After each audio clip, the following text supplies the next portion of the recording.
Buenas tardes a todos y todas. Mi nombre es María Ángel Martínez, trabajadora del Museo de Arte Colonial de San Francisco, y les doy la bienvenida a la inauguración de la exposición temporal interactiva Gabriela Mistral, El Instinto de lo Divino. Esta es una muestra organizada por el Movimiento Comunión y Liberación de Chile y que aborda distintos aspectos biográficos de Gabriela Mistral, a días de cumplir los 75 años desde que obtuviera el Premio Nobel de Literatura. La muestra es de carácter interactiva y se alojará en el sitio web del museo. Esta ha sido preparada, como ya dije anteriormente, por el museo, por el Movimiento de Comunión y Liberación, que es un movimiento, para quienes no lo conocen, que esencialmente tiene una propuesta de educación en la fe cristiana. En esta ocasión nos va a acompañar Paula Giovanetti, miembro del movimiento, magíster en literatura latinoamericana y chilena, docente de la Universidad de Santiago, y quien presentará una breve charla introductoria de la exposición. Bienvenida, Paula, muchas gracias, y cuando tú desees comienzas. Gracias, María Ángel. Buenas tardes a todos.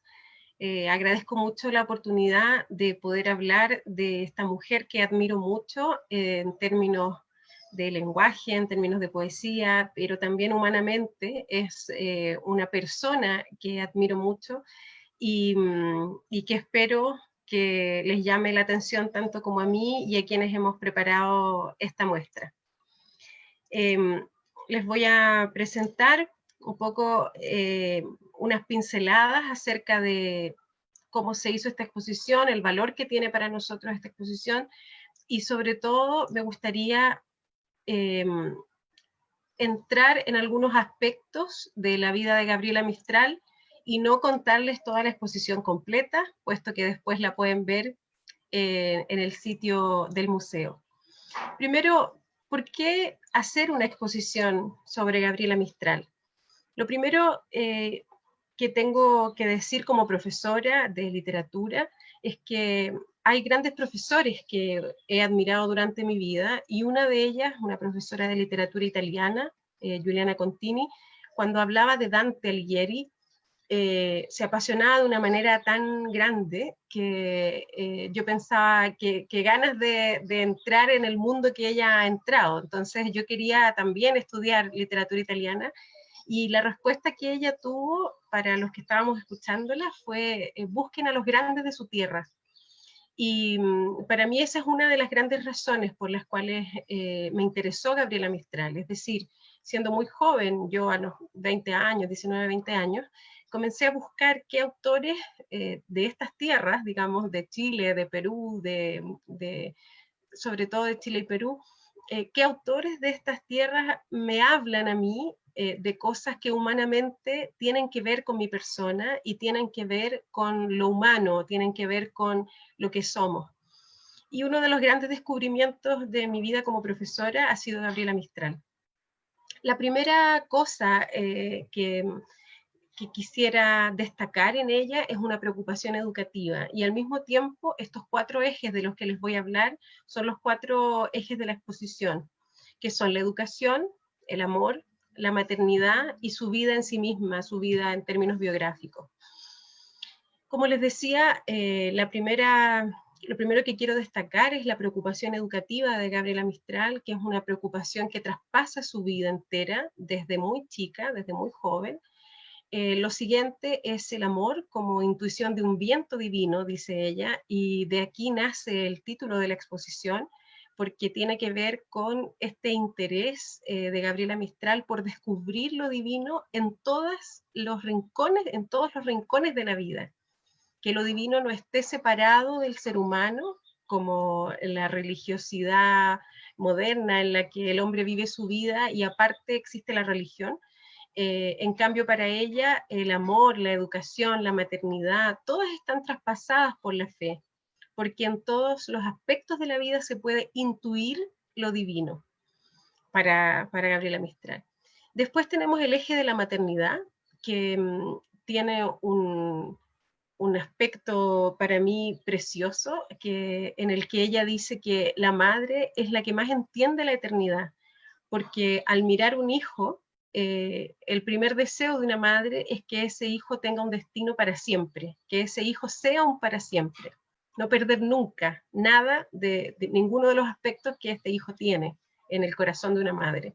Entonces dice, no les expliquen a las madres qué es la eternidad, porque la viven con pasión desde el vientre. Bueno, y en los aspectos biográficos, yo diría que una de las características más importantes es esta idea de que todo está traspasado por la fe en la vida de Gabriela Mistral, en su carrera, en su preocupación también política, en su preocupación literaria, de lenguaje, etc. Hay una frase muy interesante en la que Gabriela Mistral dice: la misión del arte es embellecerlo todo en una inmensa misericordia.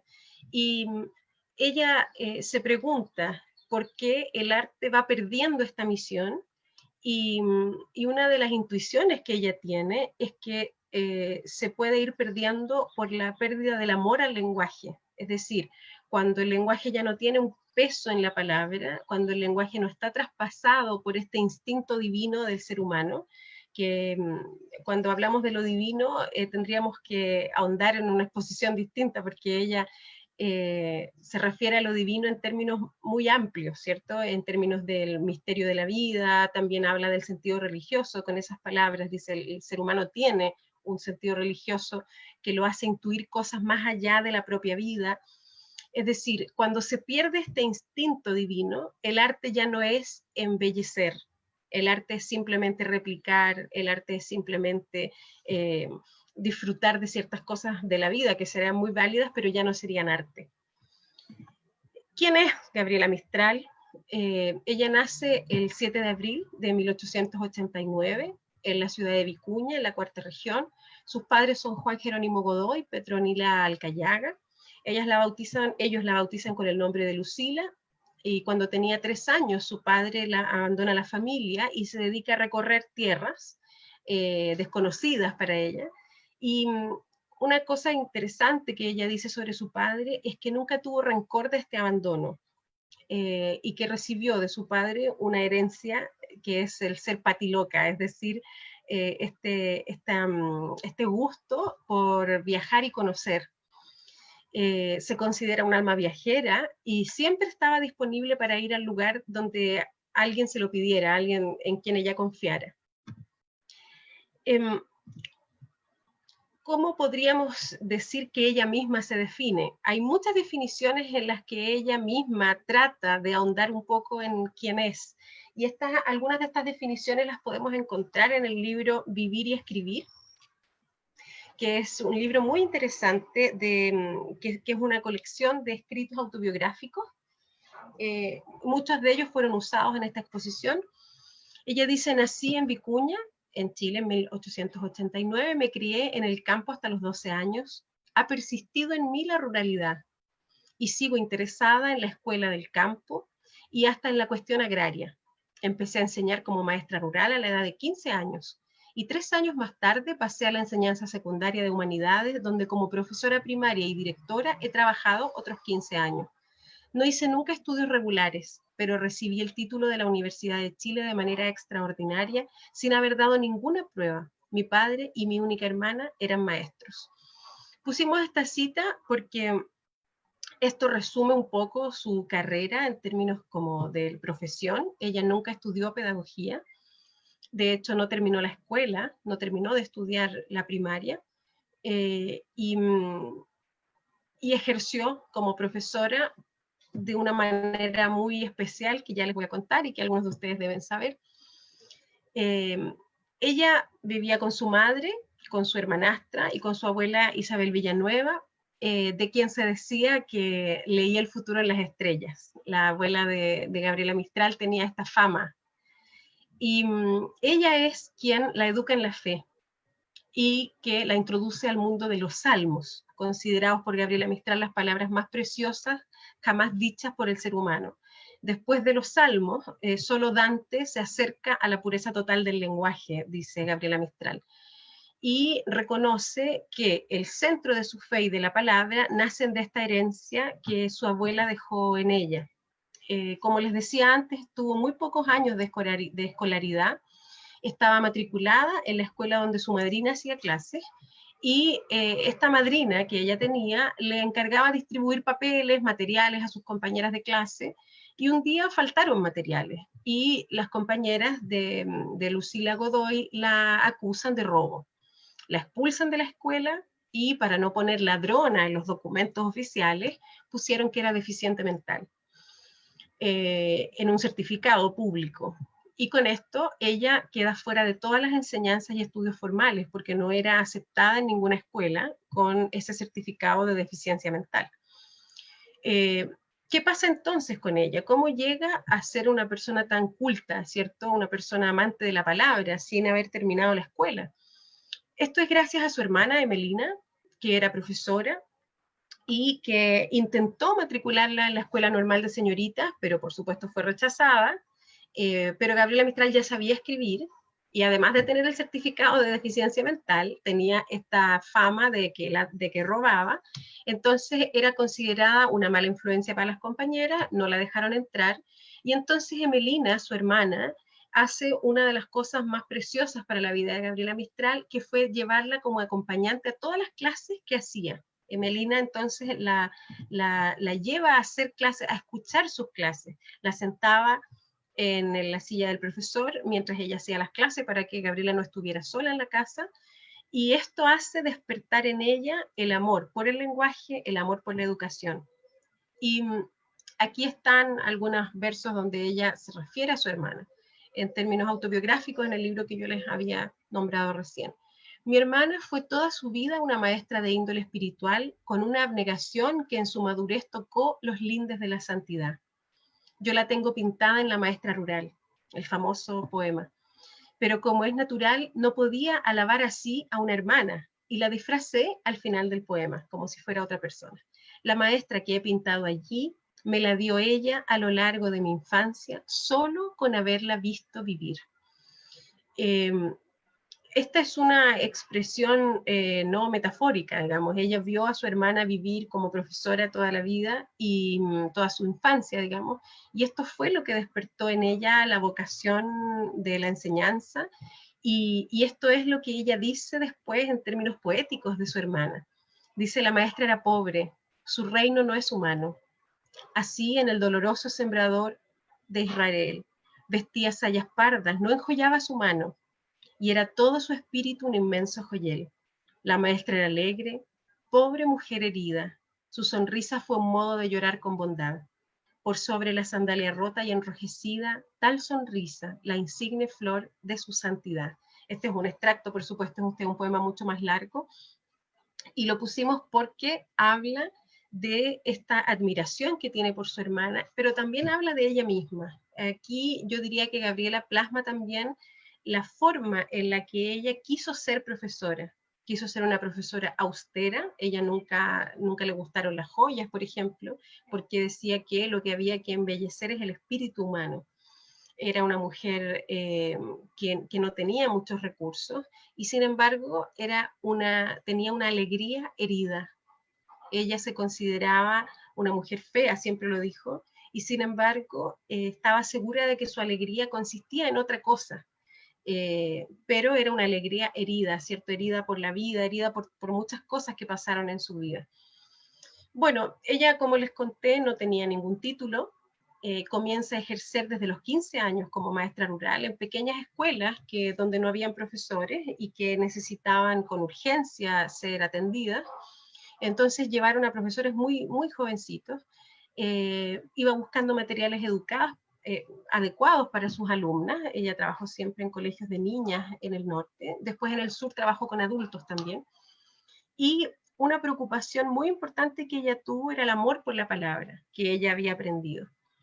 Pero la poesía para niños que había en esa época le parecía básica, le parecía que subestimaba la inteligencia de los niños. Y así comienza ella a hacer poesía escolar, que en el fondo era poesía que hacía recitar a sus alumnas. Es decir, la preocupación poética por los niños que tiene Gabriela Mistral no es una preocupación estética solamente, sino que es una preocupación educativa. La poesía para niños es poesía escolar, es poesía pedagógica para ella. todo lo que hizo tenía que ver con educar, todo lo que hizo tenía que ver con pensar en el otro de manera que amara el lenguaje y a través del lenguaje amar el alrededor, amar la realidad. He querido hacer una poesía escolar nueva, porque la que hay en boga no me satisface. Una poesía escolar que no por ser escolar deje de ser poesía, que lo sea, y más delicada que cualquier otra cosa, más honda, más impregnada de cosas del corazón, más estremecida que el soplo del alma. O sea, aquí tendríamos que dejar fuera todos estos juegos de rimas que no dicen nada, mi mamá me mima, mima mi mamá, etcétera, que son juegos de sonido, ¿cierto? Y ella estaba en contra de estos juegos de sonido porque le parecía que a través del juego también el lenguaje tenía que ser primordial, tenía que ser un soplo para el alma, tenía que ser algo impregnado de algo grande para el corazón. Bueno, ella descubre, como les decía entonces, su vocación como maestra, que es mucho más que ser profesora. Los que somos profesores sabemos que llamamos maestros a los grandes profesores. Y esta vocación es para ella un oficio divino. Habíamos dicho al principio de esta charla que todo para Gabriela Mistral está impregnado por la divinidad, por este instinto de que lo divino puede hacerse carne en las cosas, en las personas, en el lenguaje, en la palabra. La religiosidad de esta mujer está unida al trabajo y está convencida de que la presencia de Cristo también está impregnada en las cosas y por eso hay que enseñar la belleza, que es forma de percibir, estas son palabras textuales, de percibir inmediatamente a Dios. Ella se considera fea, se considera torpe, poco atractiva, lo dicen muchas de sus cartas, pero se define como una persona verdadera, honesta y amante de la verdad. Yo no cambio mi alma cuando paso de la sala de clases a la mesa del trabajo. En ambas soy pequeña y torpe, pero en ambas procuro decir mi verdad y hacer mar esa manifestación de Dios que es la belleza. Manifestación transparente que muchos no quieren ver y en donde yo siento a Cristo. Mi democracia es una aspiración de belleza para todos los seres y la enseñanza es otro camino suyo.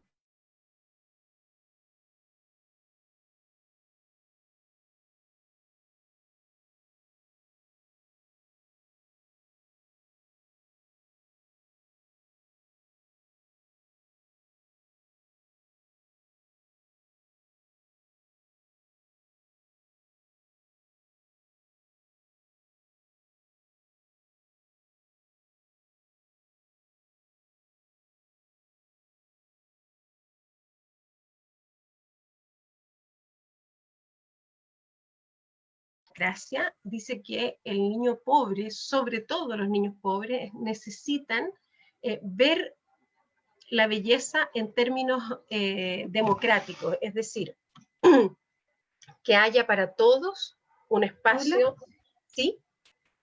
lamento molestarte un poquito, pero es que se te quedó pegado en un instante, entonces vamos a tener que retomar desde cuando terminaste de leer este extracto. Ya, entonces, al terminar de leer esta cita, lo que dije fue que aquí yo haría dos distinciones, una que tiene que ver con la belleza y otra que tiene que ver con la democracia. La belleza para ella era tan importante que pedía siempre que en la escuela hubieran cuadros, que en la sala de clase hubiera pintura y que los alumnos conocieran a grandes pintores. Uno de los autores que le gustaba, por ejemplo, era Matisse. Le interesaba mucho que los niños percibieran la belleza desde muy pequeños, entonces tenía estas dos preocupaciones, una que era la belleza dentro de la sala y otra la belleza fuera de la sala, y por eso llevaba a los niños a mirar la naturaleza. Y por otra parte, como les decía yo, hay una preocupación por la democracia, que tiene también dos ámbitos. Uno es belleza para todos, es decir, que dentro de la pobreza haya también una belleza para ver, y por eso el maestro rural tiene que preocuparse de la belleza para los niños. Y por otra parte, ella habla mucho de la democracia, siendo muy amiga de Pedro Aguirre Cerda, Y entonces siempre le preguntaron qué partido tenía, que si ella se iba a inscribir alguna vez en un partido. Y entonces, como era una declarada católica, le preguntaron también si quería entrar a la democracia cristiana. Y ella dijo, mi democracia es la aspiración de la belleza. Entonces, no me interesa la participación política en términos de partido, pero sí me interesa la democracia en términos educativos. Y por eso su amistad con Pedro Aguirre Cerda la llevó a recorrer el país como maestra y también la llevó a trabajar en reformas educacionales, por ejemplo, en México. Es decir, la democracia tiene que ver con la acción pedagógica de llevar la educación y la belleza a todas partes, a todos los rincones y a todas las clases sociales. Y aquí hay una cita referida al aspecto de la democracia. Entonces, cuando le preguntan si había referencias a la democracia cristiana, ella responde, soy cristiana de democracia total, que no es lo mismo. Creo que el cristianismo con profundo sentido social, creo en ese cristianismo, y que este cristianismo puede salvar a los pueblos. He escrito como quien habla en la soledad, porque he vivido muy sola en todas partes. Mis maestros en el arte y para regir la vida son la Biblia, Dante, Tagore, los rusos. Mi patria es esta grande, que habla la lengua de Santa Teresa, de Góngora y de Azorín. Es decir, a ella le interesó mucho el mundo hispanohablante, siempre, siempre le interesó. Todos los rincones donde se habla el español, porque amaba el español, de hecho, trataba de aprender 3 palabras diarias como meta, y seguramente aprendió más que eso. Mi pequeña obra literaria es un poco chilena, por la sobriedad y la rudeza. Nunca ha sido un fin en mi vida. Lo que he hecho es enseñar y vivir entre mis niñas. Aquí también se ve que su preocupación educativa es más grande que su preocupación literaria. Es decir, el lenguaje es un instrumento para educar, no para ser escritora. Vengo de campesinos y soy uno de ellos. Mis grandes amores son mi fe, la tierra y la poesía. Después hay ciertas cosas que hemos destacado en la exposición que tienen que ver con la relación con su abuela, la relación con los salmos que habíamos visto antes, y hay un aspecto interesante en lo que ella decía que la Biblia se infiltró en su espíritu y en ese sentido muchos de sus versos hacen referencias bibliográficas a la Biblia. Aquí está ella con su abuela, que era la que le enseñaba los salmos. Y bueno, entiendo que tenemos media hora, entonces quiero ir cerrando algunas cosas si es que nos queda poco tiempo.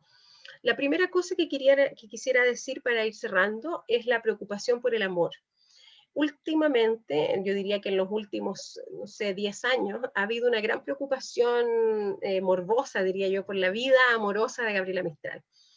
Y pienso que lo más interesante de destacar en ella no era de quién se enamoró, sino cómo se enamoró, cómo amaba a Gabriela Mistral. Muy conocido es el amor que ella tuvo por Romilio Ureta y por Manuel Magallanes Moure en su inicio. Pero estos son amores que la decepcionaron mucho. Romilio Ureta se fue con otra mujer y luego se suicida. Después Manuel Magallanes no entiende la manera en que ella quiere ser amada, porque ella buscaba una manera pura de amor. Entonces, ¿qué es lo que pasa? Una de las consecuencias que tiene esto en su poesía es que ella empieza a idealizar la figura materna como la verdadera imagen del amor total, que no existe un amor carnal superior al amor de una madre por un hijo. Puesto que en las experiencias amorosas que tuvo, nunca pudo encontrar un amor como el que ella esperaba y como el amor que ella entregaba, que era un amor que tenía que ver con resguardar el espíritu divino del otro, que podría ser un tema, si tenemos tiempo, que podemos ahondar un poquito después. ¿Qué dice ella sobre la maternidad? Dice, nunca voy a tener un hijo sobre mis rodillas, no me heriré la carne para mostrar a un hijo a la luz, como la fruta muestra su pulpa sonrosada, sin embargo soy la que ha cantado canciones para mover las cunas. Acuérdense que ella hizo mucha poesía para guaguas, para bebés, para niños, y mucha poesía para madres. Y una vez pasando por un camino del campo, un niño de pecho lloraba en un cuarto cerrado. Empujé la puerta, llegué hasta el niño y apegado a mí lo hice dormir con un estribillo. Ella tenía mucha dedicación y ternura por los niños y sobre todo por la maternidad. Ella agradece a las madres el hecho de que canten a los niños y ella se inspira en esta canción de cuna que hace la madre para hacer poesía para madres. Y dice, pienso que yo debo a las madres sus cantos.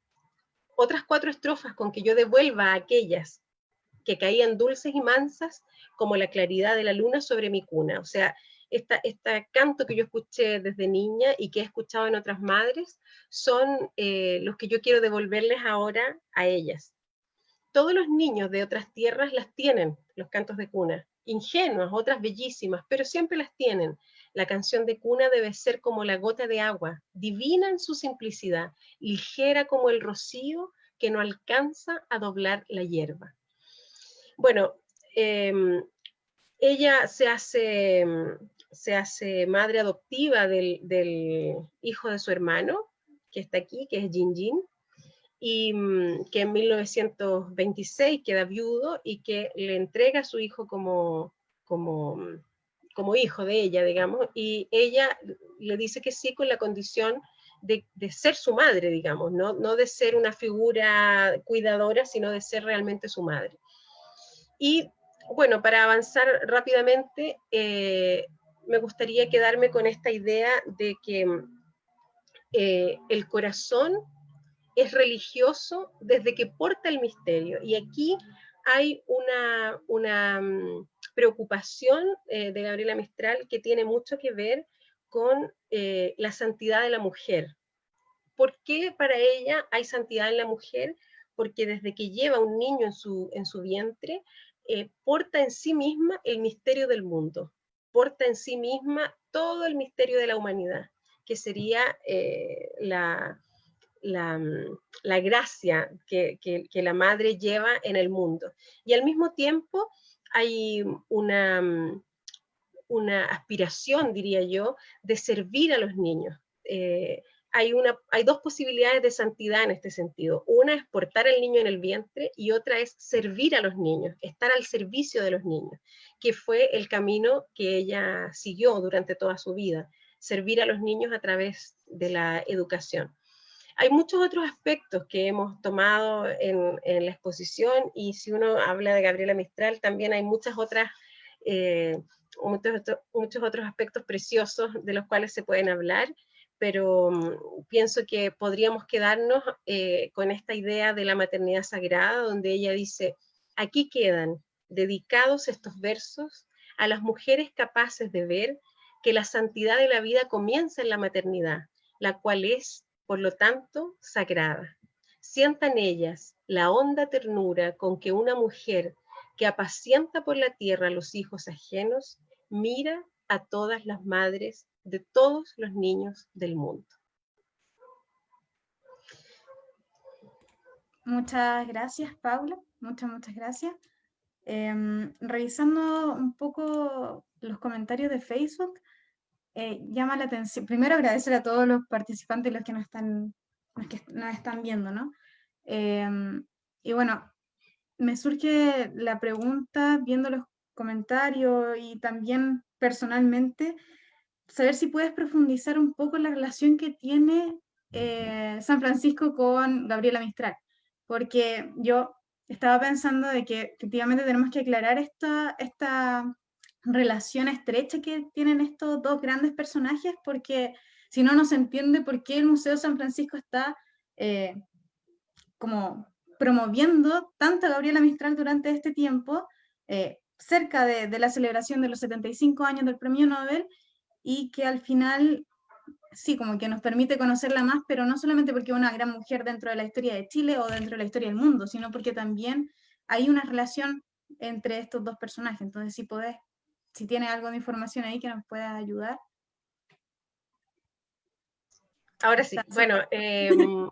primero hay que decir que ella escribió sobre San Francisco, escribió inspirada, digamos, en la vida de San Francisco, a quien ella admiraba mucho. Ella era muy devota de San Francisco de Asís.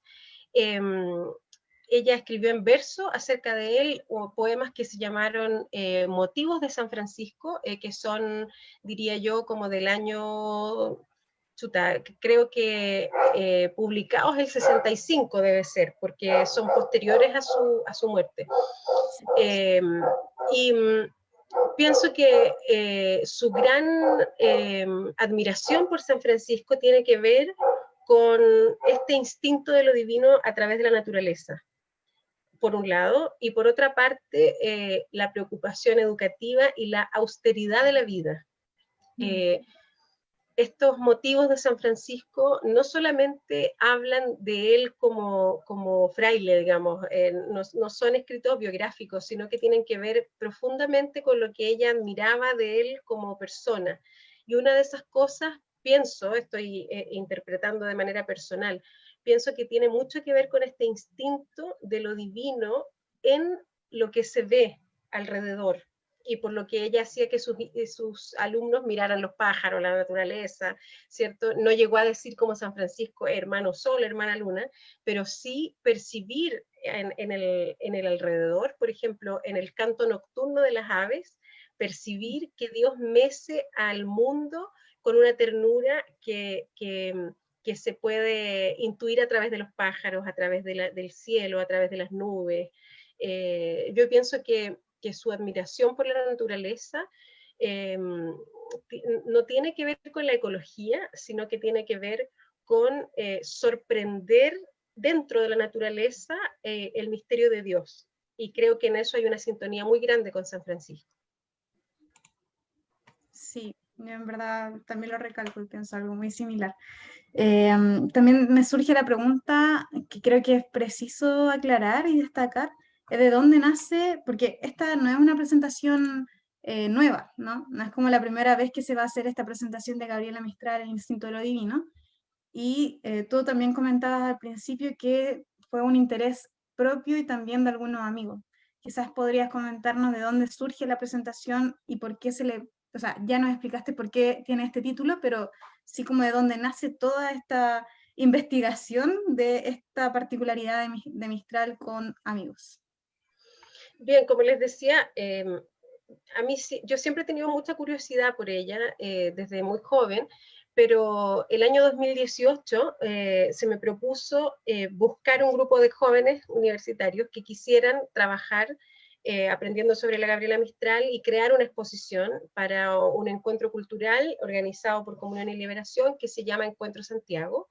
Y ese año trabajamos con un grupo precioso de personas muy interesadas por aprender y hicimos reuniones, me acuerdo muchas veces en mi casa, leyendo a Gabriela Mistral, eh, conociendo de su vida y haciendo un poco un recorrido a través de su palabra.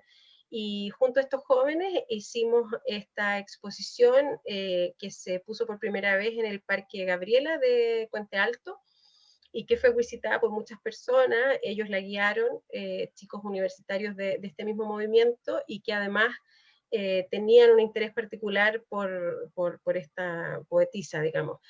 Quizás en el chat del Facebook podríamos poner todos sus nombres, para que si yo dejo a alguien fuera se van a enojar conmigo porque tengo mala memoria. Pero es un grupo de personas hermosas con quien nos hicimos amigos a través de la creación de esta exposición, y que para mí fue precioso además porque yo estoy acostumbrada a hacer clases a personas que están obligadas a escucharme. En cambio, aquí era un grupo que nos juntábamos por simpatía, por ganas de aprender y por ganas de conocer a una gran mujer como ella. No había ninguna obligación de por medio. Súper, sí, yo recuerdo esos días. Y no no sé, si alguien más tiene alguna pregunta que pueda dejarnos por el chat, sería genial, porque aprovechamos el momento. Pero a mí sí me quedó una duda de lo que dijiste, es que en un momento dijiste, podemos ahondar más adelante sobre esto del espíritu del otro, como de la profundidad tenía Mistral para poder entrar en el espíritu del otro. Quizás podrías, si no me equivoco, estaba hablando en cuanto al amor y maternidad, puede ser. Si puedes ayudarnos ahí a entender, porque yo personalmente me quedé ahí con esa pregunta. Sí, bueno, esta es una intuición que nace leyendo sus cartas.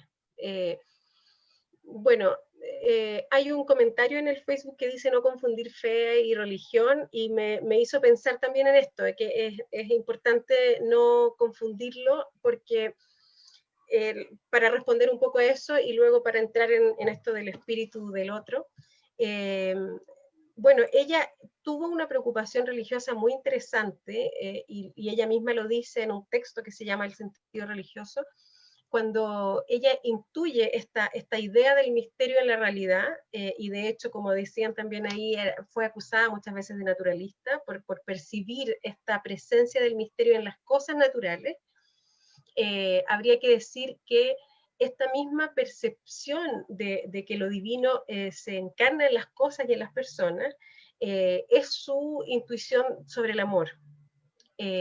Como les digo, esto lo hemos aprendido leyendo sus cartas, no es que ella haya dicho explícitamente, pero sí es fácil de intuir a través de las cartas que ella escribe a Manuel Magallanes sobre todo, cuando ellos tuvieron un romance epistolar por mucho tiempo y ella le explicita muchas veces que ella se siente hermosa cuando él la mira, cuando él se refiere a ella. El hecho de ser amada la hacía percibir su propia persona como algo grande. El hecho de ser amada te hace percibirte como algo valioso y grande.